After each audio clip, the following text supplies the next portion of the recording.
Assalamualaikum warahmatullahi wabarakatuh.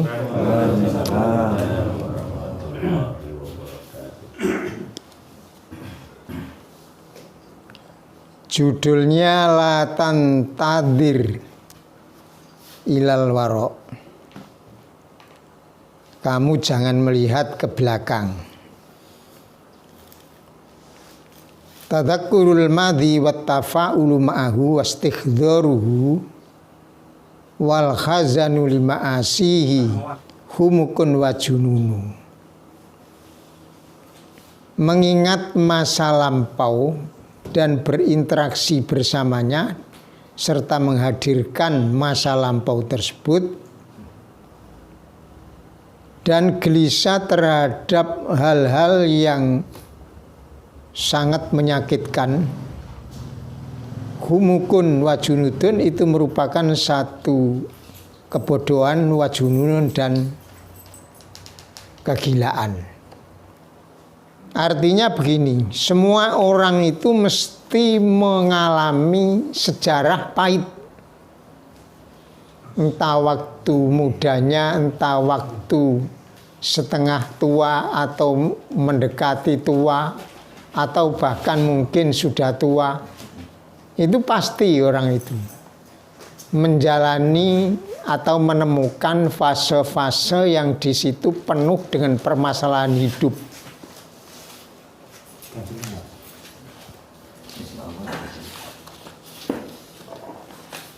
Nah, ketika orang sudah lolos, karena apapun yang terjadi di dunia itu mesti silih berganti. Ketika orang mendapatkan satu hal yang menyakitkan, maka siap-siaplah menerima sesuatu yang menyenangkan. Tetapi kadang-kadang orang itu selalu mengenang masa tersebut sampai besar, sampai jauh, sampai lama. Nah, itu sebuah kesalahan. Jadi termasuk istighdor. Istighdor itu menghadirkan sesuatu kejadian itu sudah lama, sudah berlalu, kok dihadirkan. Padahal itu suatu hal yang tidak menyenangkan. Mestinya itu secepatnya dilupakan. Makanya kata pengarang ini, ketika itu diingat-ingat dan dipergauli, kemudian keadaan itu dihadirkan selalu dalam hati,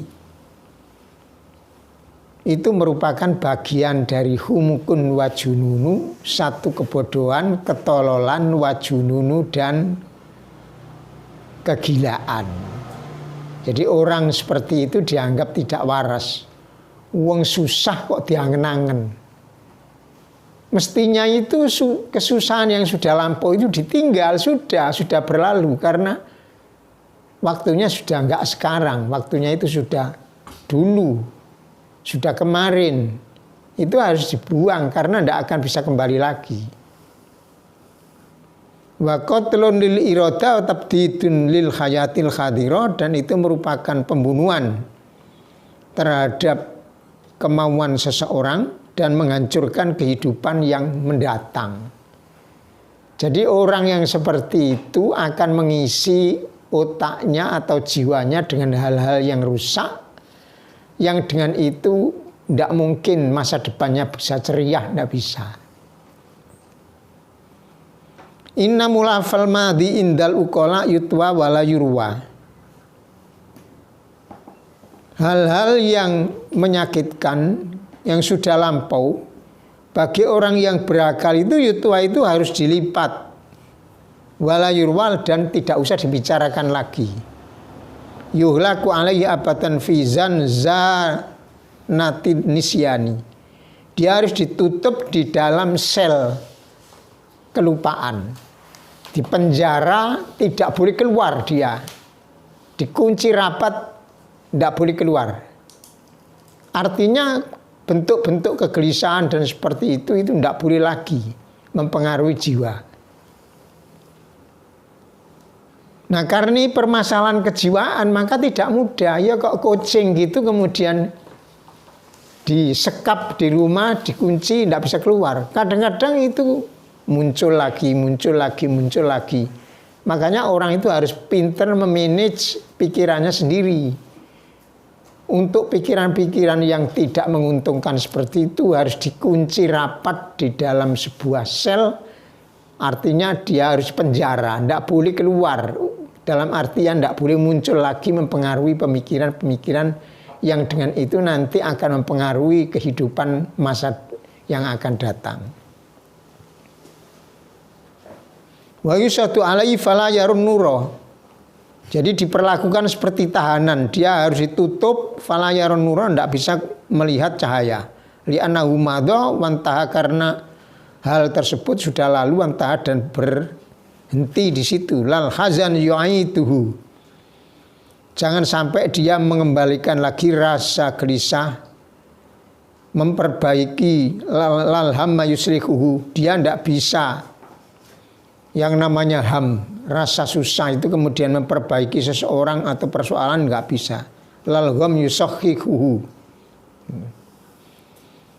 Bentuk kegelisahan itu nggak bisa menyehatkan seseorang. Lal kadiro yuhyihi. Bentuk keruwetan atau kekeruan pemikiran itu nggak bisa kemudian membuat orang menjadi hidup dalam artian pemikirannya menjadi ceria, kreatif, kemudian menatap masa depan dengan sebaiknya. Jadi hidup itu perlu di-manage, perlu diatur. Kalau mengatur kejiwaannya seseorang atau jiwa sendiri itu sangat sulit bila dibandingkan dengan mengatur fisik. Jadi mengatur fisik itu saja itu sudah sulit, apalagi mengatur kejiwaan. Tapi ketika kejiwaan seorang itu tidak diatur, tidak dimanage dengan baik, maka yang merugi bukan orang lain, tapi orang itu sendiri. Li'annahu adamun, karena semua itu sudah nggak ada. Kenapa harus diulang-ulang? Kenapa harus diingat-ingat? La ata'is fi kabusil madi. Jangan sampai kalian itu hidup di dalam kekeruan masa lampau wa takhta mudillatin al-faid, dan di bawah naungan yang kelam, gelap gulita al-faid yang sudah lampau. Itu jangan sampai hidup itu terus-menerus seperti itu. Angkit nafsaka min sabkhil madi. Selamatkan jiwamu itu dari kerancuan hidup masa dahulu. Aturidu anturut dan nahro ilama sepi. Apa kalian ingin mengembalikan sungai itu kepada awalnya masepi? Jadi air di sungai itu kan asalnya nggak ada. Kemudian setelah air itu ada di sungai, maka apa kamu mau mengembalikan lagi ke tempat air yang pertama tadi? Tempat dicurahkannya air itu kan nggak mungkin. Sudah ada di situ.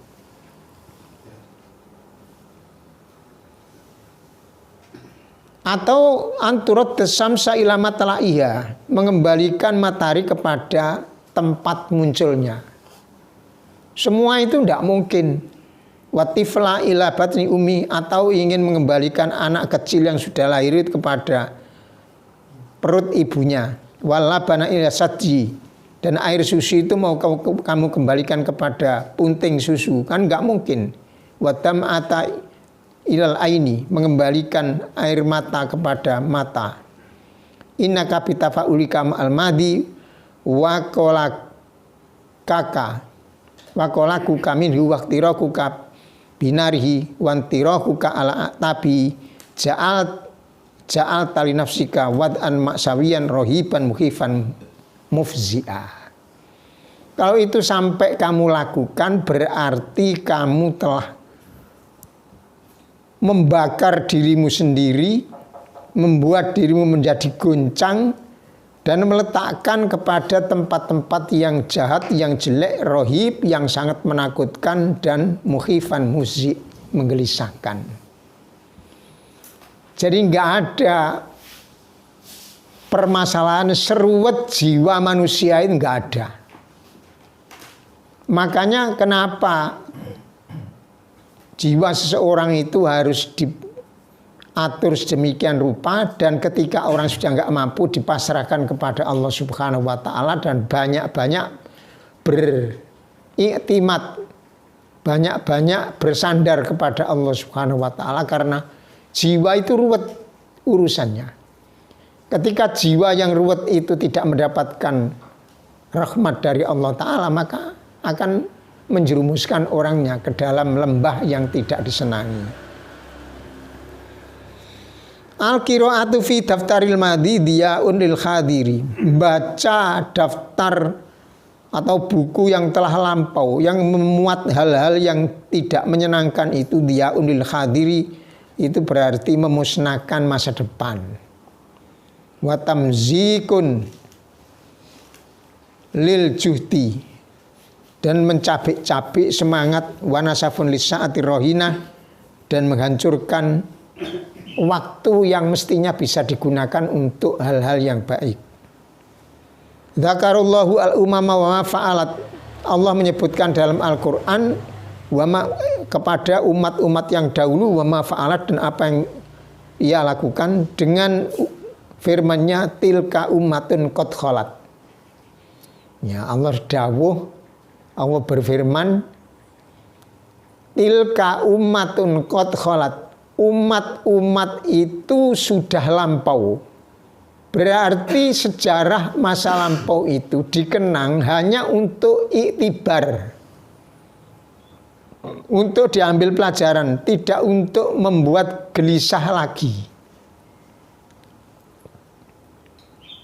Intahal amru wa qada, karena permasalahan telah selesai, walato ila min tasrihi jusatiz zamani, maka jangan sampai orang itu kemudian tidak bisa mengambil manfaat. Artinya ketika orang itu mengulang hal-hal seperti itu sama sekali nggak ada manfaat. Wa i'adati ajalati tarikh, dan mengembalikan putaran sejarah kembali. Ketika itu tidak untuk mengambil pelajaran, maka sejarah itu nggak usah diulang kembali. Kadang-kadang orang banyak menyesal. Dulu kenapa saya harus begini? Kenapa tidak begitu? Kenapa kok menempuh jalan ini? Kenapa kok tidak seperti itu? Kenapa kok tidak begini? Kenapa itu adalah pertanyaan-pertanyaan yang membuat orang menjadi gelisah, menyusahkan diri, dan menambah perbendaraan keguncangan dalam kejiwaan seseorang.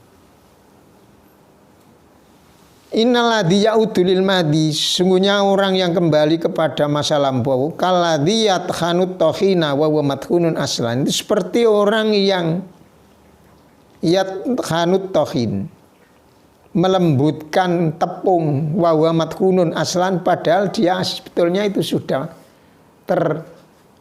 terlembutkan.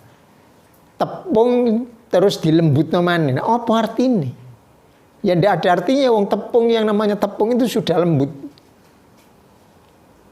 Nah itu seperti itu. Keadaan itu tidak menguntungkan, tapi diulang-ulang, diangan-angan. Nah itu seperti halnya orang yang melembutkan tepung yang sudah lembut sejak awal itu.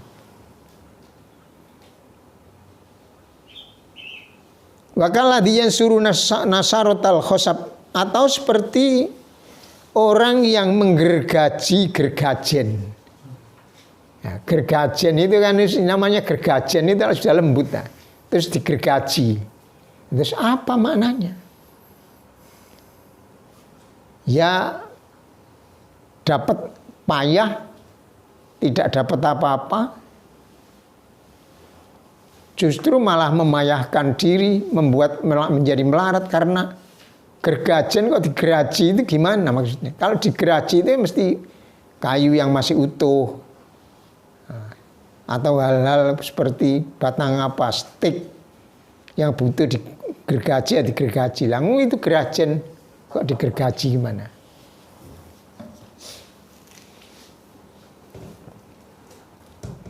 La tukhrijul amwata min kuburihim. Nah ini diibaratkan orang mengeluarkan orang yang sudah meninggal dari kuburan. Baqad dzakara may yatakhattasu ala alsinatil baim anam qalu lil khimari lamma tajtari qala akrih al kadhib. Inna bala ana nujizu an khadirina. Musibah kita itu sebetulnya kita ini nggak bisa mengembalikan lagi, kita nggak mampu untuk menghadirkan atau kita tersibukkan dengan hal-hal yang sudah lampau. Wa nuhmilu kusurona, kita membiarkan mahlige atau istana kita. Maknanya begini, orang itu kalau bisa mengelola sekarang apa yang ia kerjakan, yang ia lihat sekarang, yang ia bisa kerjakan hari ini, saat ini, itu dianggap atau diumpamakan orang bisa menggunakan atau menempati kerajaan atau istana yang megah. Tetapi ketika orang itu yang dilihat itu hari yang sudah lampau atau besok yang belum bisa digapai itu sama dengan orang mengembalikan orang mati dari kuburan. Atau diumpamakan nantubul atlal al baliyah, kita ini menyemangati seseorang untuk mengumpulkan al-atlal, lantai al-baliyah yang sudah rusak. Wala instama'atil insu wal jinnu ala i'atati ma madha lamastata'u. Seandainya jin seluruhnya dan manusia itu dikumpulkan dan disuruh untuk mengembalikan sesuatu yang sudah lampau, mereka tidak akan bisa. Gak ada cerita nih apa yang diperbuat kemarin, ya sudah kemarin itu ya kemarin. Yang kita perbuat hari ini ya yang bisa ya hari ini. Untuk memperbaiki hari kemarin yang tidak baik itu ya hari ini. Untuk menggalang atau membangun sesuatu yang baik di hari depan ya hari ini. Saya melihat tukang-tukang batu itu. Kalau orang itu membangun bangunan, maka dibangun mulai dari hari ini, satu bata demi satu bata. Kemudian dibangun ya saat itu. Bukan saat kemarin atau saat yang akan datang. Yang akan datang ini belum bisa dibangun. Di anna hadza wal mukhal bi ainihi, karena itu sebenarnya suatu hal yang tidak akan terjadi. Orang bisa membangun sesuatu dari hari kemarin atau membangun sesuatu dari hari yang akan datang, karena dua-duanya nggak bisa dikerjakan oleh seseorang. Inna nasa la yanduruna ilal waro wala yaltafituna ilal kholfi. Sungguhnya manusia itu jangan sampai melihat ke belakang dan jangan sampai menoleh ke belakang. Li'anna riha tattajiu ilal amam. Sebetulnya kalau kita itu pandai mengamati seluruh hal-hal yang wujud di permukaan bumi ini, itu cukup menjadi pelajaran. Gak ada ceritanya angin berjalan mundur, gak ada. Yang namanya angin ya jalannya ya ke depan. Kucing itu gak ada jalan mundur, gak ada, mesti ke depan. Ini loh. Air terjun itu gak ada terjun ke belakang, gak ada, mesti terjunnya ke depan. Wal qafila tasiru ilal amam. Para kafilah itu mesti kalau pergi ya pergi, yang namanya pergi itu mesti ke depan. Tidak ada orang pergi ke belakang. Fala tukhalif sunnatal khaya, maka jangan sekali-kali kamu itu menyalahi kebiasaan yang berlaku dalam kehidupan. Nah, orang berpikir ke belakang itu berarti mundur. Dan itu menyalahi sunnatul khaya, kebiasaan dalam kehidupan. Ketika itu dilakukan maka rusak kehidupan itu. Semuanya itu mesti berjalan ke depan. Nah mestinya kita itu menatap hari depan, yang hari depan nggak tahu sebesar apa rahmat Allah yang akan diberikan, sebesar apa kekayaan Allah Subhanahu wa taala yang akan diberikan itu nggak tahu. Saya tadi itu baru pulang, jadi habis maghrib itu ketemu sama anak muda yang umurnya 38 tahun. Itu uangnya sudah triliunan. Bermula dari magang. Jadi saya tahu persis riwayat hidupnya karena dulu saya pernah ketemu. Saya pernah ketemu anak itu. Dan itu masih biasa-biasa. Akhirnya dia punya tanah sedikit, dia mengadakan kerjasama dengan pengembang. Dari ilmu kerjasama dari pengembang itu diperhatikan betul, akhirnya dia ingin menjadi pengembang. Nah, setelah dia punya lahan tidak terlalu banyak, kemudian dibikin sekitar 4 atau 5 rumah. Itu kemudian diangsurkan, akhirnya dia punya modal. Terus dikembangkan. Plus itu ada ilmunya. Makanya tadi saya bilang, kalau orang bisnis mestinya harus ngaji bisnis. Kalau ingin sukses dalam bisnis. Kalau mau ngiyai ya harus ada ilmunya. Gimana caranya ngiyai. Kalau bisa baca kitab ya ada ilmunya. Nggak kemudian orangnya serta-merta kemudian bisa sendiri, nggak ada ceritanya. Nah tadi saya ketemu, saya lihat memang ada benih-benih kesuksesan dalam jiwa seseorang yang dengan itu bisa diterka orang itu. Bisa diperhitungkan lah istilahnya. Karena ada hal-hal positif dalam jiwa seseorang. Di antaranya ketika saya melihat tadi, ciri orang sukses itu menangani hal besar itu biasa-biasa, kecil-kecil saja. Nah itu di antaranya.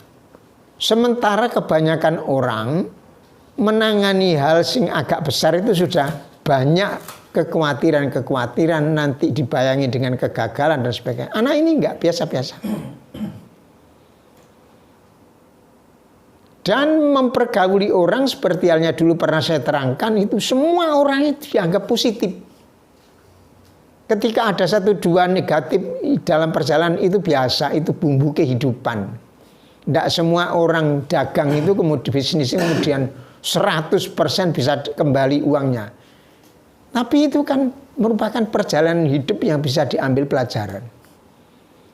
Akhirnya saya lihat, walaupun dia tidak mengatakan secara langsung, saya hitung uangnya sudah triliunan.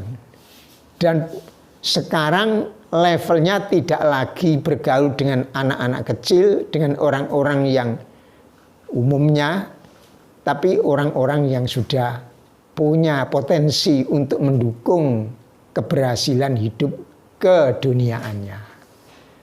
Ya. Mulanya tadi saya jelaskan, kalau sampean itu kepingin jadi orang ahli bisnis, mestinya ngadi bisnis sisik.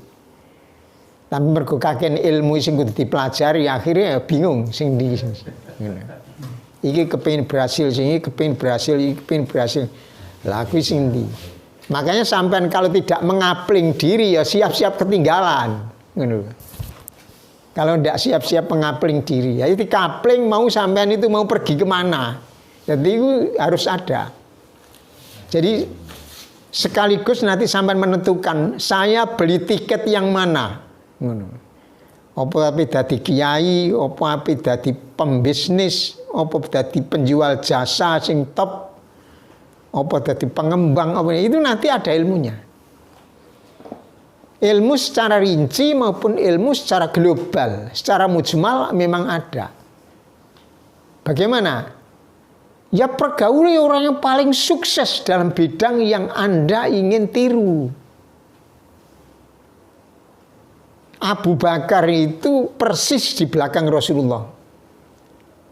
Jangan dianggap tidak ada contohnya. Orang magang itu di sahabat itu ada contohnya Abu Bakar. Walaupun tidak tidak niat magang. Tapi orang yang persis di belakang Rasulullah itu Abu Bakar.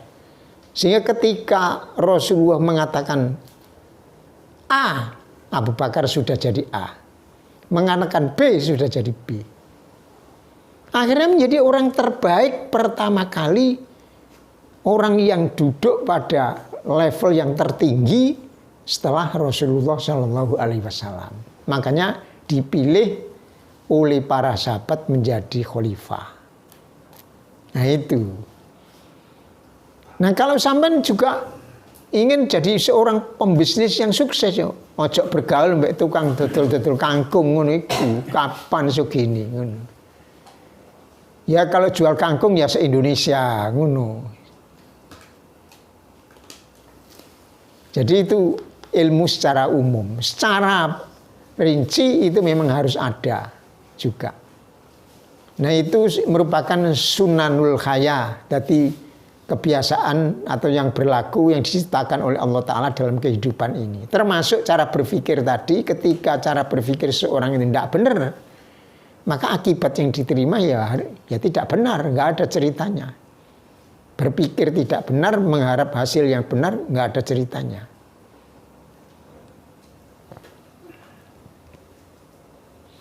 Khafif alamak, anggaplah enteng segala hal yang menyakitkan kamu. Jadi hal-hal yang menyakitkan itu jangan dibesar-besarkan. Gua ono wong loro kaya aku ngene gak ono. Ciri sapa gak ono. Wong kuwi gak ron sudana lak ruwo. La sakka anal insana mu'arradun lin nukbat wal masaib.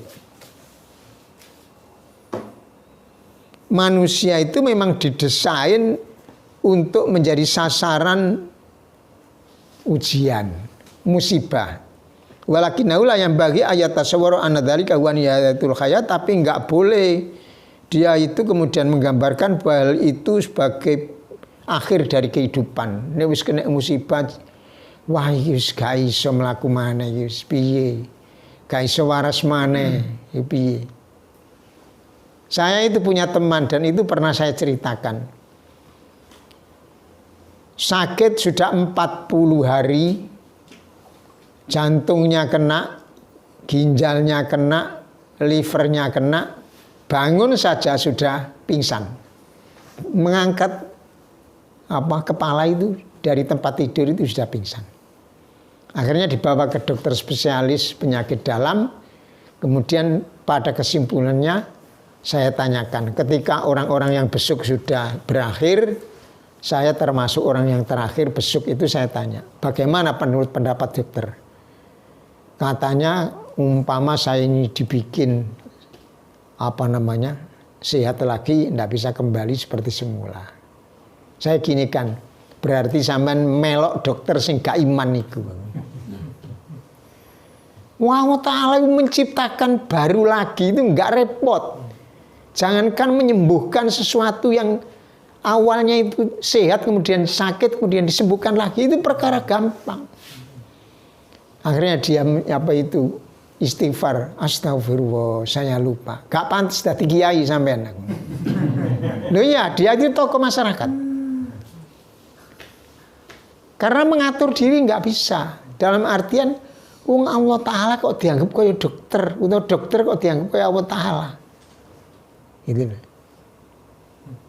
Nah itu kan persis apa yang dikatakan oleh orang-orang kafir. Tidak mungkin kita ini sudah jadi balung, sudah rusak, dikubur berpuluh-puluh beratus-ratus tahun, kemudian dibangunkan lagi. Kan semakna dengan itu. Dipikir Allah Ta'ala kok yang menungso.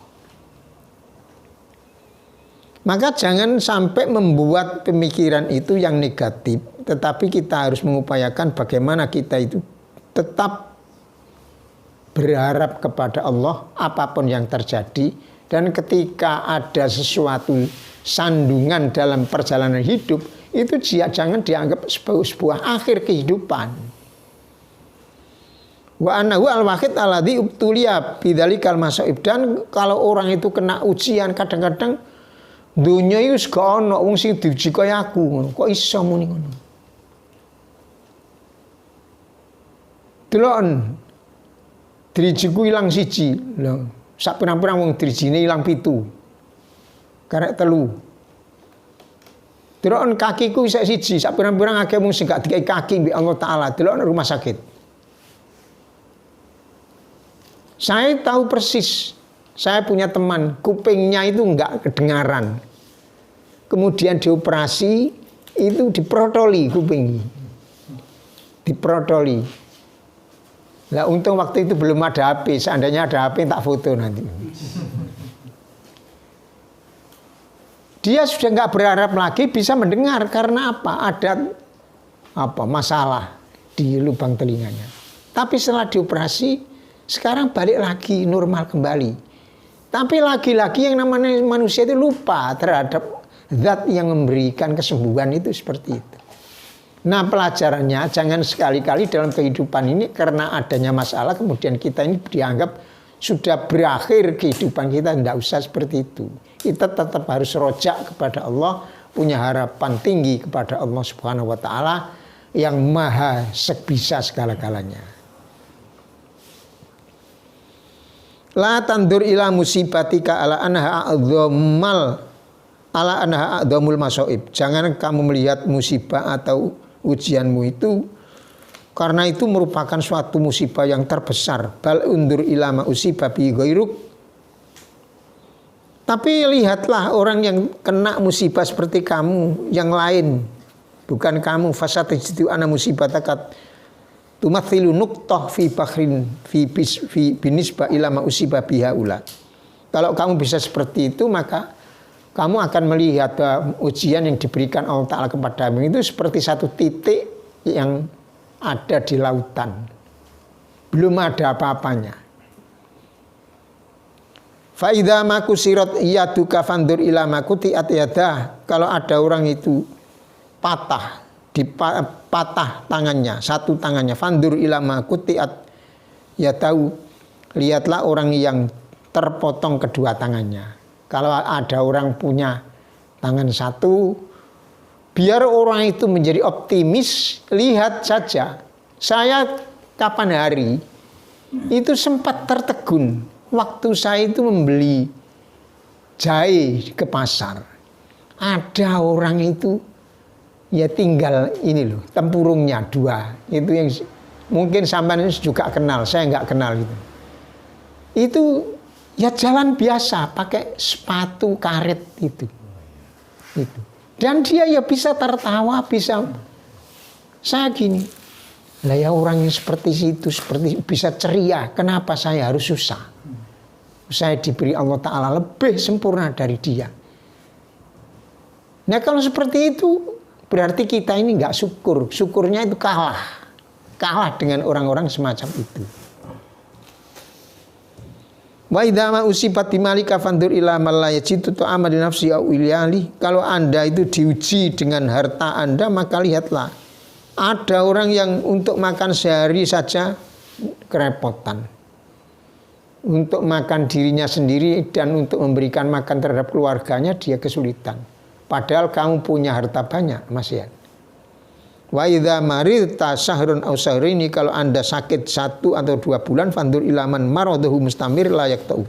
Ada orang yang seumur-umur itu sakit, tidak pernah sehat, terlentang. Saya itu punya teman, ibunya itu diranjang itu ada 9 tahun, nggak bisa jalan, nggak bisa apa, makan ya ngasih makan itu. Kalau pipis ya ngatur, mau BAB juga ngatur, itu 9 tahun. Faida fakotta ibnan min abnaika, kalau Anda kehilangan 1 atau beberapa anak, fandur ilaman fakot jami abnai. Ada sebenarnya orang yang kehilangan anaknya semua, wa ahli dan keluarganya, fi hadisin au ghairihi, karena adanya satu kejadian atau karena yang lain. Kan banyak, ada karena gempa bumi, kemudian tinggal anaknya saja, seluruh hilang. Bapaknya, ibunya hilang. Idza sta'arta dzalika fasawfa ta'lamu anna man huwa aktsaru minka imanan. Kalau kamu mau menghayati seperti itu, kamu akan mengerti bahwa di sana ada orang yang lebih banyak daripada kamu, imannya itu lebih besar dia. Kalau bisa koreksi seperti itu. Wa adzamuridon, dan lebih besar keriduannya kepada Allah, fasaufa yad'u kadzalika ilaktifai atharihim wasairi ala khutahum. Dari situ kamu akan menjadi terundang untuk mengikuti di belakang mereka. Artinya la ya wong iku iso ridho, iso sabar. Lah mosok aku sing luwe apik gak iso ridho, gak iso sabar. Litanalal ajrul ladzi naluhu, agar kamu mendapatkan upah atau pahala alladzi naluhu yang mereka peroleh, wa tasilu ilal manzilati lati wasulu ilaiha, dan nyampe kepada kedudukan yang mereka sampai pada kedudukan itu. Sampai di sini dulu.